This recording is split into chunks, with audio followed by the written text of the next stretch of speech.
अस्सलाम वालेकुम, आदाब। मैं हूं मोहसिन और आप देख रहे हैं BBN न्यूज़। आइए शुरुआत करते हैं आज के खबरनामे की और नज़र डालते हैं हेडलाइंस पर। तेलंगाना में 2327 उम्मीदवारों ने दाखिल किए पर्चे नामजदगियां। 30 नवंबर को होगी पोलिंग, 3 दिसंबर को आएंगे नताइज।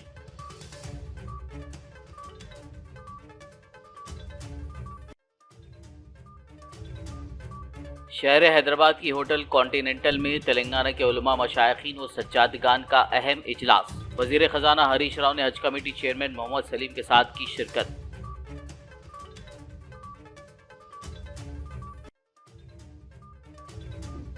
शहर हैदराबाद में 17 नवंबर से KTR के रोड शो और 25 नवंबर को चीफ मिनिस्टर KCR जलसे आम से करेंगे खिताब। वजीर तलसानी की दीगर अरकान असेंबली और कायदीन के हमरा तेलंगाना भवन में प्रेस कॉन्फ्रेंस। सदर मजलिस असदुद्दीन ओवैसी ने कारवान हल्के में इंतखाबी मुहिम के तहत किया पैदल दौरा। MLA उम्मीदवार कौसर मोहिउद्दीन के हक में की वोट की अपील।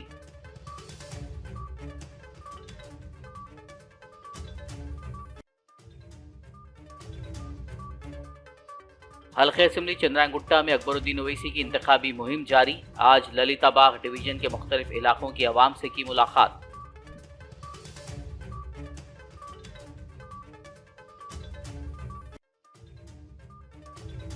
तेलुगु फिल्मों के मारूफ व सीनियर अदाकार चंद्रमोहन का देहांत। CM KCR गुजरा और फिल्मी हस्तियों ने किया दुख का इजहार।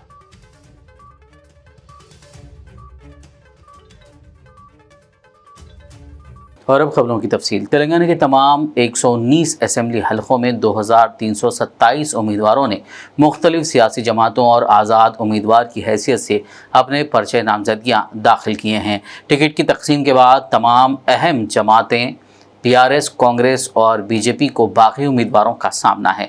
जुमे को पर्चे नामजदगी दाखिल करने की आखिरी तारीख थी। इस एक ही दिन में 1198 उम्मीदवारों ने अपना पर्चा नामजदगी दाखिल किया।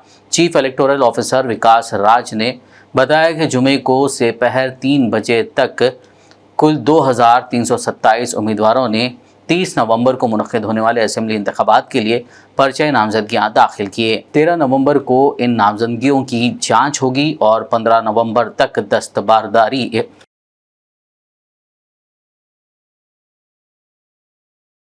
शहर हैदराबाद के सैफाबाद में वाक़ होटल कॉन्टिनेंटल में तेलंगाना के उलमा, मशाइखीन व सज्जादगान के एक अहम इजलास में मेहमान खुसूसी के तौर पर तेलंगाना के वज़ीर ख़जाना हरीश राव ने हज कमेटी चेयरमैन मोहम्मद सलीम के हमरा शिरकत की। इस मौके पर उलमा, मशाइखीन व सज्जादगान ने बताया कि शहर हैदराबाद में जहाँ से मजलिस के नुमाइंदे हैं वहाँ मजलिस और दीगर हलकों में PRS के उम्मीदवारों की हिमायत व तायीद की जाएगी। उन्होंने हरीश राव को मुसलमानों को दरपेश मसाइल से भी वाकिफ़ करवाया और पिछले 9 सालों में रियासत के फ़सादात, फ़िरक़ा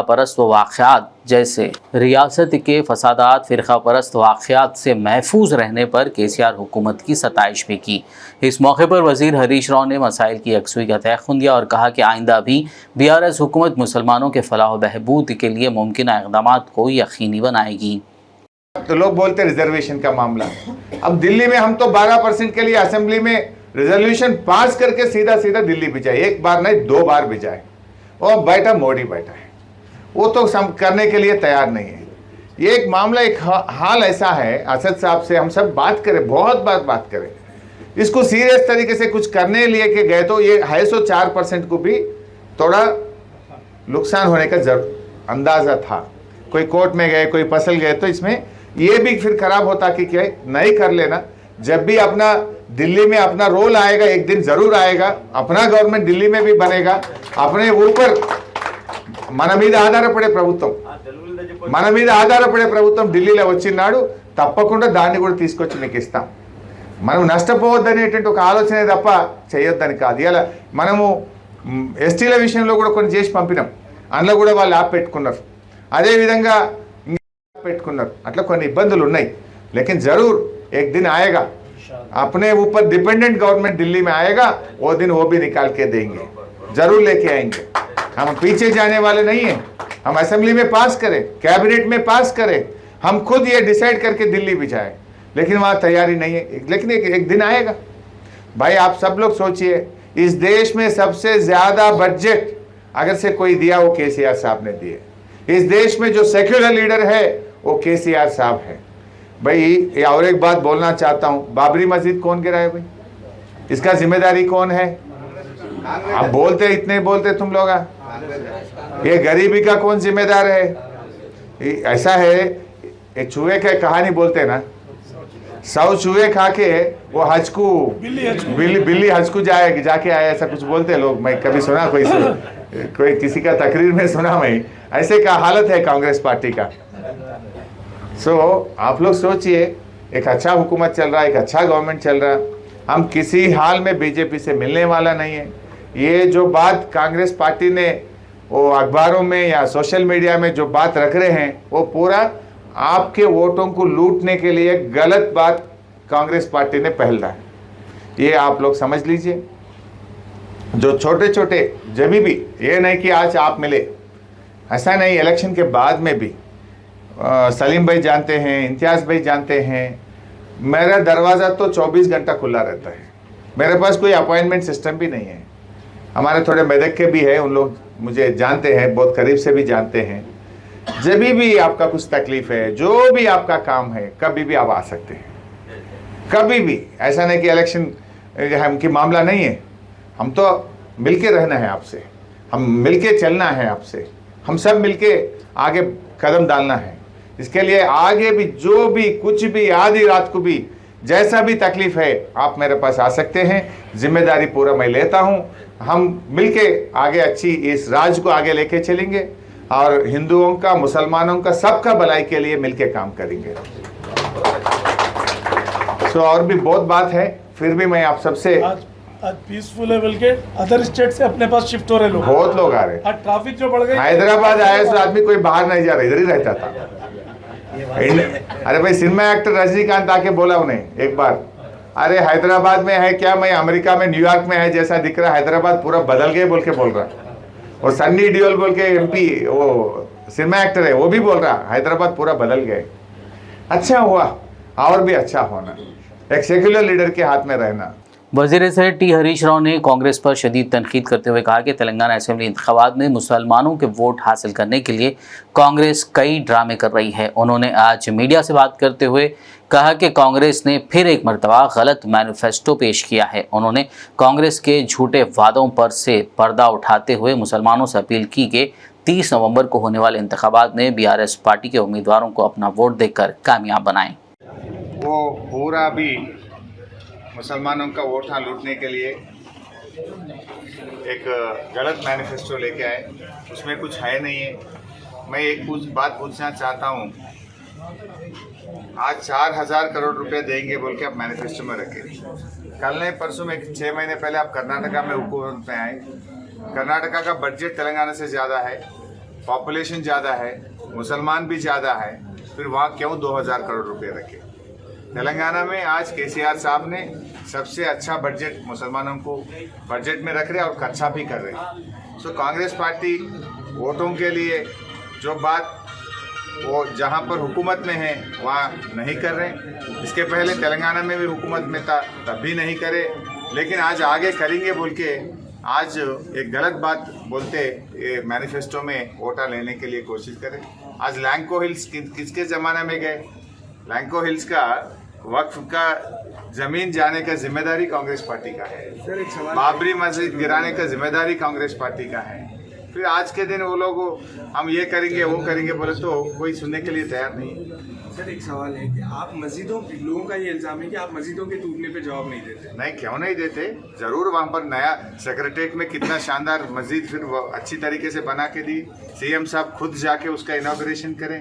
जहाँ पर भी 1-2 हुआ वहाँ पर एक नया पूरे तरीके से सरकार की तरफ से हम मस्जिद बन के देंगे। सर एक कार्टून बीजेपी शाया कर रही है कि आपका और कांग्रेस का निकाह हो रहा है, और भाई कांग्रेस बोलते हैं हम बीजेपी से मिला है, बीजेपी बोलते हैं हम कांग्रेस से मिला है। हम किसी से नहीं मिले, हम मिले तेलंगाना के जनता से। रियासती वजीर तलसानी श्रीनिवास यादव ने आज हफ्ते को कहा कि BRS आइंदा असेंबली इंतखाबात में ग्रेटर हैदराबाद की हुदूद में क्लीन स्वीप करने के लिए पूरी तरह तैयार है। उन्होंने तेलंगाना भवन में शहर के दीगर अरकान असेंबली व BRS कायदीन के साथ एक इजलास मुनक्किद करते हुए इस माह की 17 तारीख से मुनक़िद होने वाले पार्टी कारगुजार सदर KTR के रोड शोज़ और 25 तारीख को चीफ मिनिस्टर KCR के जलसे-आम के इंतज़ामात पर तबादिल ख्याल के बाद मीडिया से खिताब किया। उन्होंने कहा कि BRS 25 नवंबर को शहर में एक ज़बरदस्त रैली का इनेकाद करेगी। चीफ मिनिस्टर जलसे से खिताब करेंगे, जिसके मुकाम को 1 या 2 दिन में हतमी शक्ल दी जाएगी। इस मौके पर कांग्रेस और BJP को तनकीद का निशाना बनाते हुए तलसानी श्रीनिवास यादव ने लोगों को इन जमातों से होशियार रहने का मशवरा दिया और कहा कि लोग आइंदा भी BRS को वोट देने के ख्वाहिशमंद हैं, क्योंकि वो चाहते हैं कि चीफ मिनिस्टर के चंद्रशेखर राव मुसलसल तीसरी मुद्दत के लिए इख्तिदार में रहें। इस इजलास में MLA उम्मीदवार वो डिप्टी स्पीकर पद्माराव गौड़, अराकीन असेंबली में M गोपीनाथ, दानम नागेंद्र, कालेरू वेंकटेश, मुठा गोपाल, आनंद गौड़, लस्यानंदिता, नंद किशोर व्यास, सिकंदराबाद BRS इंचार्ज तलसानी साई किरण यादव और साबिक MLC श्रीनिवास रेड्डी के अलावा दीगर ने शिरकत की। రెండోది హైదరాబాద్ చాలా అద్భుతంగా డెవలప్ అయినటువంటిది కూడా ప్రజలందరూ మరి బ్రహ్మరథం పడుతున్నటువంటి సందర్భం. ఒకటి లా అండ్ ఆర్డర్ కానివ్వండి, శాంతి భద్రతల పట్ల మరి ప్రభుత్వం ఏ పద్ధతిలో ఉందో కూడా అందరూ అప్రిషియేట్ చేస్తాం. అంటే ఇది మినీ ఇండియా లాంటిది హైదరాబాద్ అంటే మీకు అందరికీ తెలుసు. తెలంగాణ ప్రాంత వాస్తవ్యులే కానీ దేశంలో అన్ని ప్రాంతాలకు సంబంధించి మరి వారి యొక్క నివాసం కూడా ఇక్కడనే ఉంది. ఆంధ్రాకు సంబంధించిన వాళ్ళు కూడా ఎక్కువ శాతం కూడా ఇక్కడ నివాసం ఉంటారు, మనందరికీ తెలుసు. సేమ్ టైం నార్త్ ఇండియన్స్ కూడా పెద్ద ఎత్తున ఉండడం, అందరూ కూడా కోరుకునేదే ఒక గుడ్ గవర్నెన్స్ ఉంది మాకు, ఏ ప్రభుత్వమే ఉండాలని కోరుకుంటున్నటువంటి సందర్భం. మాకు కూడా కాన్స్టిట్యున్సీలో పాదయాత్రలు కార్యక్రమాలలో తిరుగుతున్నప్పుడు ప్రజల నుంచి అశేషమైనటువంటి స్పందన. मजलिस इत्तेहादुल मुस्लिमीन के सदर बैरिस्टर असदुद्दीन ओवैसी ने कारवान हल्के असेंबली में आज हफ्ते के रोज़ MLA उम्मीदवार कौसर मोहिउद्दीन के हक़ में इंतखाबी मुहिम चलाई। इस मौके पर उन्होंने अपने पैदल दौरे का आगाज़ इखरा स्कूल महबूब कॉलोनी से किया और तालागड्डा, गौसिया बाग, फैज़ चमन, सुल्तान अली बाग इलाकों का दौरा करते हुए आवाम से मुलाकात की और 30 नवंबर को इलेक्शन के दिन कसीर तादाद में वोट देकर मजलिस के हाथ मजबूत करने की अपील की। इस दौरान आवाम ने जगह जगह सदर मजलिस असदुद्दीन ओवैसी और उम्मीदवार कौसर मोहिउद्दीन की गुलपोशी करते हुए शानदार इस्तकबाल किया। इस दौर में मजलिस पार्टी कॉरपोरेटर्स, इब्तदाई सदूर व मोतमदीन और सरगर्म कारकुनान के अलावा मुहिब्बान मजलिस की कसीर तादाद मौजूद थी।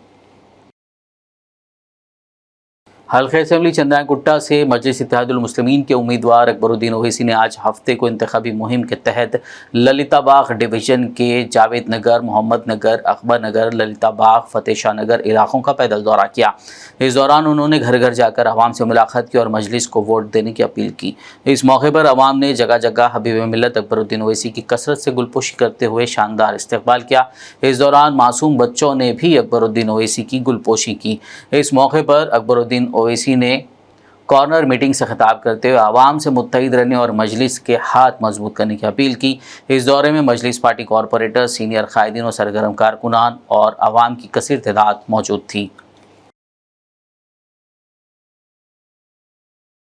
Telangana state minority finance corporation के चेयरमैन इम्तियाज़ इसाक ने कांग्रेस के माइनॉरिटी डिक्लेरेशन को अक़लियतों के साथ एक भोंदा मजाक करार देते हुए कहा कि इससे ये हकीकत वाज़ेह हो जाती है कि कांग्रेस तज़ब्ज़ुब का शिकार है। उन्होंने ख़दशा ज़ाहिर किया कि ज़ात पात की बुनियाद पर मरदमशुमारी और उसकी असास पर रिजर्वेशन फराहम करने के तयख़ुन से रियासत में तबक़ावारी नफ़रत और कशीदगी पैदा हो सकती है।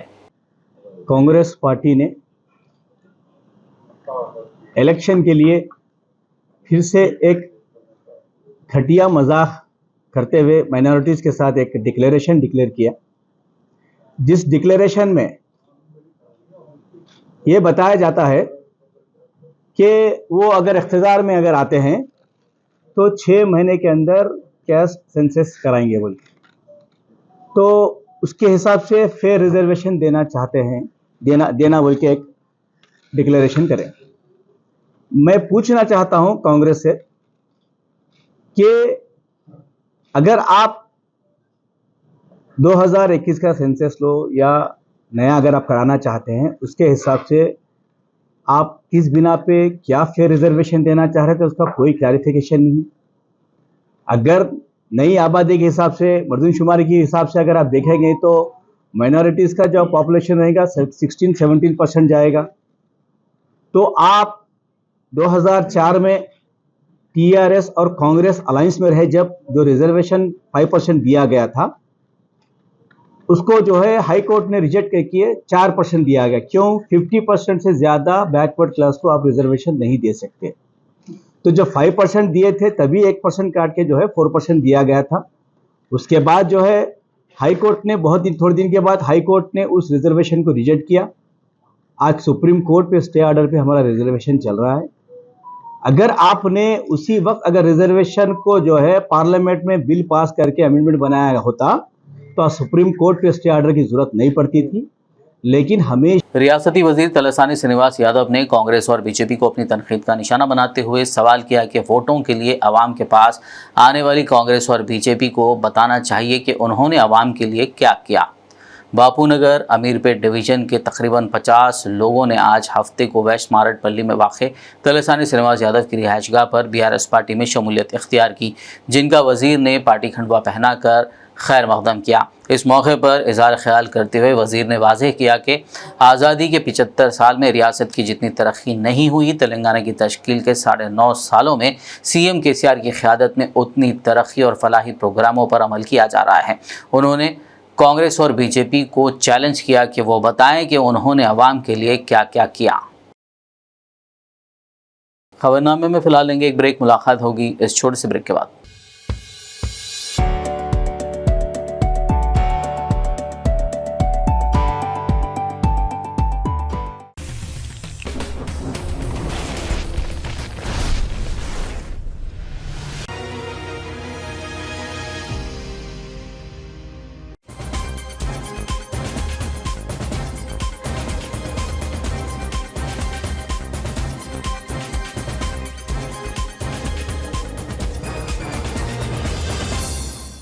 ब्रेक के बाद खबरनामे में आपका दोबारा खैर मकदम है। आइए बढ़ते मज़ीद खबरों की जानिब। तेलंगाना इलेक्शन के पेश नज़र सियासी कायदीन का पार्टी बदल कर दूसरी जमात में जाने का सिलसिला जारी है।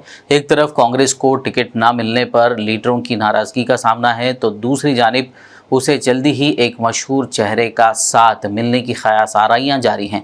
दरअसल साबिक़ तेलुगु एक्ट्रेस और बीजेपी लीडर विजय शांति के जल्द कांग्रेस ज्वाइन करने की खबरें सामने आ रही हैं। तेलंगाना प्रदेश कांग्रेस कमेटी के नायब सदर मल्लू रवि के हवाले से मीडिया में खबर गर्दिश कर रही है कि विजय शांति 1 या 2 दिनों के अंदर कांग्रेस पार्टी में शामिल हो सकती हैं। हालांकि अभी तक विजय शांति या उनके ऑफिशियल ज़राए से इस बात की तस्दीक नहीं हुई है। आदिलाबाद एमएलए जोगू रमना ने आज शहर मुस्तक़र आदिलाबाद के बीआरएस पार्टी ऑफिस पर मुल्क के पहले वज़ीर तालीम मौलाना अबुल कलाम आज़ाद की यौम पैदाइश के ज़िमन में मुनक़्क़िदा तक़रीब में शिरकत की और मौलाना अबुल कलाम आज़ाद की तस्वीर पर गुलाए अक़ीदत पेश करते हुए उन्हें भरपूर खिराज पेश किया। बाद मीडिया से बात करते हुए उन्होंने मौलाना आज़ाद की क़ुरबानियों को याद किया। इस मौके पर बीआरएस पार्टी अक़लियती क़ायदीन व कारकुनान मौजूद थे।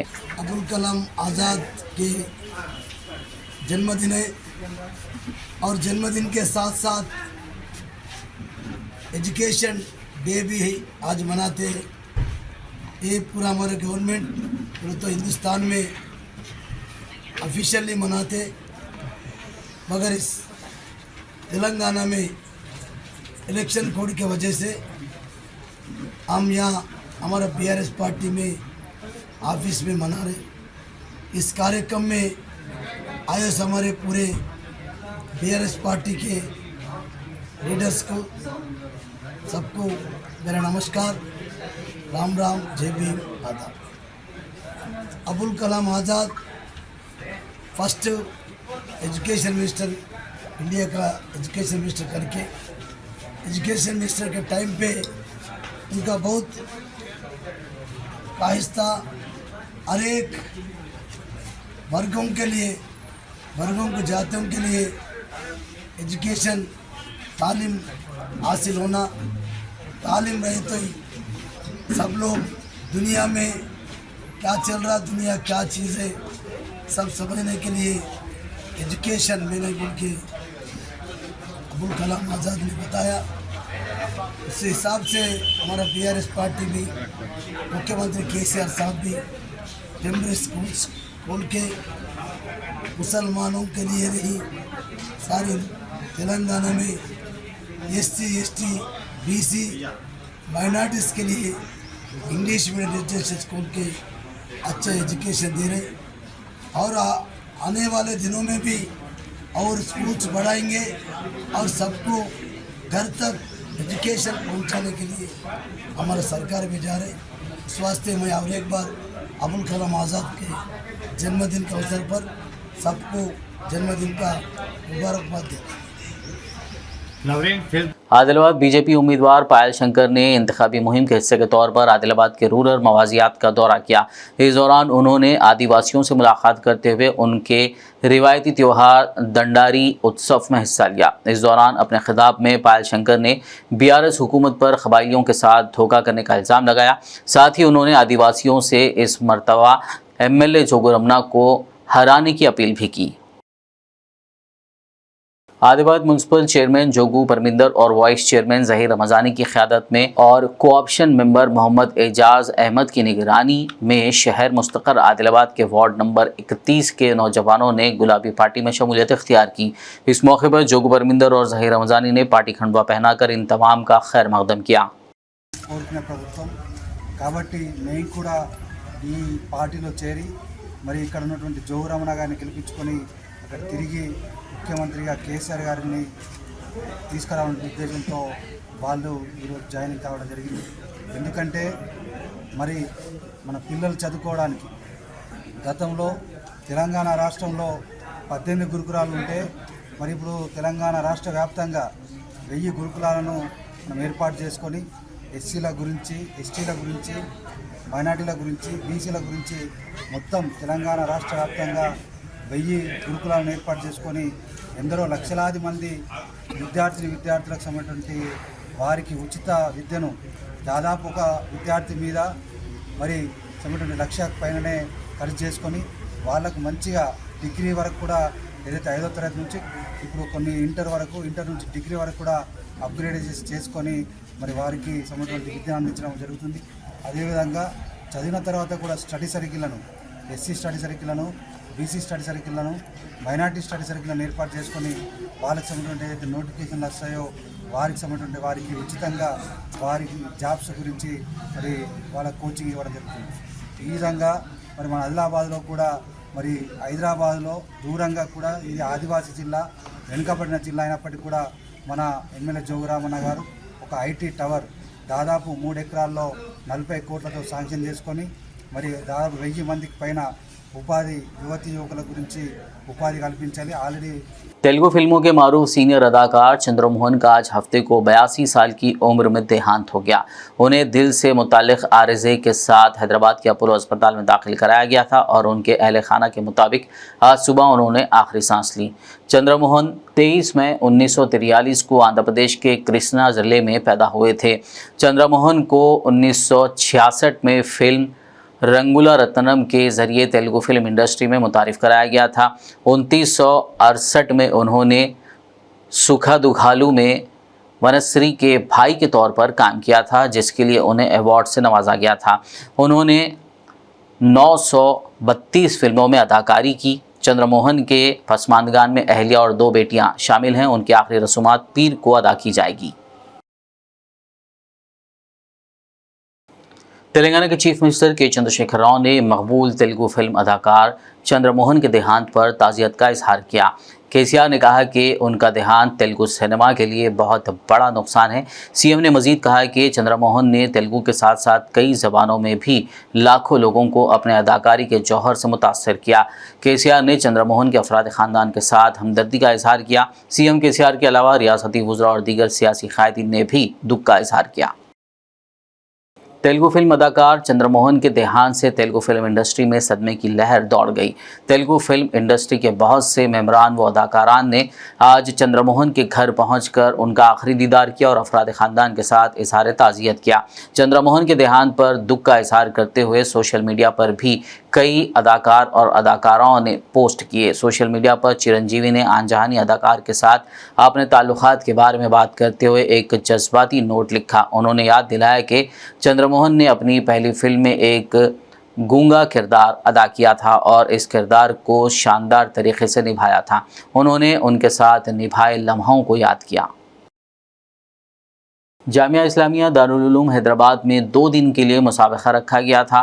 अमीर इमारत मिल्लत इस्लामिया मौलाना मोहम्मद हुसामुद्दीन सानी जाफ़र पाशा ने इस ज़िमन में एक प्रेस कॉन्फ्रेंस करते हुए तफसीलात बताई। नहमदु व नुसल्ली अला रसूलिल करीम। नाज़रीन किराम, जामिया इस्लामिया दारुल उलूम हैदराबाद में 2 दिन के लिए मुसाबका रखा गया था। इसको कहते हैं, ज़रा अवामुन्नास के जहन में बात लाने के लिए ज़रा खोल कर मैं वजाहत कर देता हूँ। ये कुरान पाक जो हुफ़ाज़ कुरान रहते हैं उनको ये देखा जाता है कि कुरान पाक को वो कितना अपने जहन में रखे हैं और उनको मुख्तलिफ मुकामात से आयतें पढ़ने के लिए कहा जाता है। वो माशाअल्लाह जो हुफ़ाज़ किराम रहते हैं, जब उनके सामने पहली आयत ही पढ़ दी जाती है तो दूसरी आयत वहाँ से वो खुद पढ़ना शुरू कर देते हैं। इस तरीके से कुरान पाक के उनको याद होने में और उनके जहन नशीन होने में बड़ी तक़वियत होती है और उन हुफ़ाज़ को ये मुकाबला रखकर ये कोशिश की जाती है कि इनके हिफ्ज़ को ये और पुख्ता करें और अपने हिफ्ज़ को मुकम्मल करें। अल्हम्दुलिल्लाह तकरीबन 100 बच्चे मुकम्मल कुरान पाक के याद करने वालों में हैं जो शरीक हुए हैं और 20 पारों तक याद करने वालों में तकरीबन 80 बच्चे इसमें हिस्सा लिए हैं। और इसी तरीके से हदीस अरबा में 18 के करीब या 14 के करीब बच्चे इसमें हिस्सा लिए हैं। ये कुरान पाक को, अहादीस पाक को हमारे सामने हम जैसे उनसे सवाल करेंगे वो ये सुनाएंगे तो उनको इनामात से भी नवाजा जाएगा। और ये भी है कि ये इनामात कोई माने नहीं रखते, लेकिन इनकी हिम्मत अफजाई के लिए ये कोशिश की जाती है। आपको मालूम है जामिया इस्लामिया दारुल उलूम हैदराबाद जो मेरे वालिद माजिद मौलाना हमीदुद्दीन हुसामी आखिल रहमा कायम फरमाए थे और मेरे बिरादरम मौलाना रहीमुद्दीन अंसारी ने हजरत का साथ देकर आज इस इदारे को इस अंदाज से तरक्की दिया है। आज वो दुनिया में नहीं है, लेकिन दोनों की यादें यहाँ इंशाअल्लाह हमेशा रहेगी। आज हमारे भतीजे यहाँ मौलाना अजीमुद्दीन जुनैद यहाँ इसके जिम्मेदार हैं इन प्रोग्रामों के। कर्नाटक के तारीखी शहर बीदर के हाजी मोहम्मद सुल्तान मेमोरियल उर्दू हाई स्कूल में आज 11 नवंबर को यौम उर्दू, यौम इकबाल, यौम टीपू सुल्तान, यौम तालीम बमौखा यौम पैदाइश मौलाना अबुल कलाम आज़ाद और यौम अतफ़ाल बमौखा यौम पैदाइश पंडित जवाहरलाल नेहरू मनाया गया। इस मौके पर तलबा और तालिबात में उम्मे हानी, अफशा बेगम, उमर अब्दुल्ला, नासिरा, फ़ातिमा व दीगर ने अपनी तकारीर पेश की। तकरीब के मेहमान खुसूसी में उर्दू दोस्त और शायर व अदीब मोहम्मद यूसुफ रहीम बिदरी और सीनियर सहाफ़ी सैयद यादुल्ला हुसैनी शामिल रहे। इस मौके पर खिताब करते हुए मोहम्मद यूसुफ रहीम बिदरी ने तलबा व तालिबात से कहा कि अल्लामा इकबाल, टीपू सुल्तान, अबुल कलाम आज़ाद और पंडित जवाहरलाल नेहरू की सिफ़ात को इख्तियार करते हुए उनके किए गए काम को अपनी ज़िंदगी में तलबा व तालिबात खुद अंजाम दें। आखिर में एक नज़र हेडलाइंस पर। तेलंगाना में 2327 उम्मीदवारों ने दाखिल किए पर्चे नामजदगियां। 30 नवंबर को होगी पोलिंग, 3 दिसंबर को आएंगे नताइज।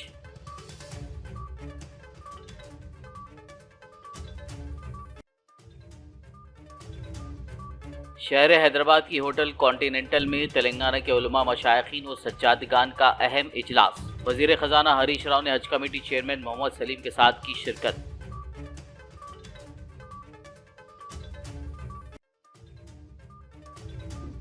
शहर हैदराबाद में 17 नवंबर से केटीआर के रोड शो और 25 नवंबर को चीफ मिनिस्टर केसीआर जलसे आम से करेंगे खिताब। वजीर तलसानी की दीगर अरकान असेंबली और कायदीन के हमरा तेलंगाना भवन में प्रेस कॉन्फ्रेंस।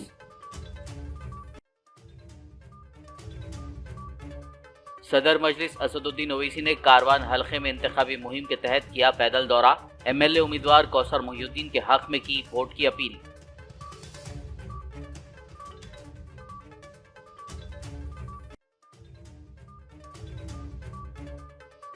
हल्के असेंबली चंद्रांगुट्टा में अकबरुद्दीन ओवैसी की इंतखाबी मुहिम जारी। आज ललिता बाग डिवीजन के मुख्तलिफ इलाकों की आवाम से की मुलाकात।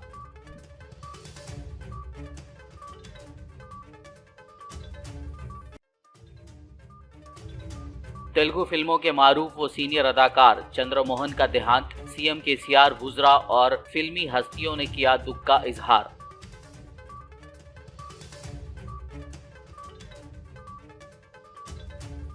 खबरनामे में फिलहाल बस इतना ही। ताज़ा तरीन अपडेट्स के लिए देखते रहिए बीबीएन न्यूज़ यूट्यूब और फेसबुक पर मौजूद हमारे वीडियोस को लाइक और शेयर ज़रूर कीजिए।